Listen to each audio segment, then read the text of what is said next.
So I was on Quora today checking out what people are asking, and that's really the topic of this video, and it's something that you should always be doing. A lot of the questions people are asking, ironically, although they're asking unironically, is how do I create more content on my blog, or I can't think of ideas. Where do I get ideas for content? Well, you get ideas for content from browsing places like Quora, from looking on Twitter hashtags related to your niche, or Instagram, or Facebook groups. You look what people are asking and you create content around that. Why? Because common questions, they get asked all the time. They're going to be asked in the future as well. So now you have content revolving around a common question.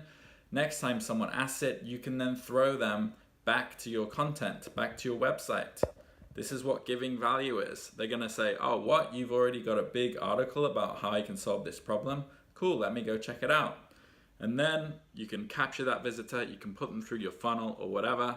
That's how you create content. If you've gone through my free training on selfmadenewbie.com, you should already be, creating content and going out to capture your audience. I tell you about this. While you're capturing your audience, you should passively be taking in common questions. It shouldn't actually be much of an effort.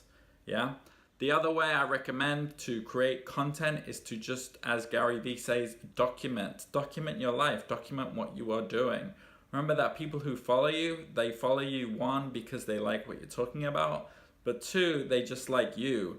And people like finding out about the people they follow, their personal life, what they're doing on a Sunday, what they're eating for dinner. Well, not too much of those, but just general documentation of what you're going through and what you're learning.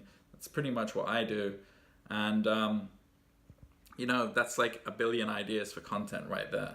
Okay? Number one is document. And number two is create content based around what your audience is asking, what they want. That way you don't have to think. They do all the thinking for you as far as content ideas go, and you just go and make it.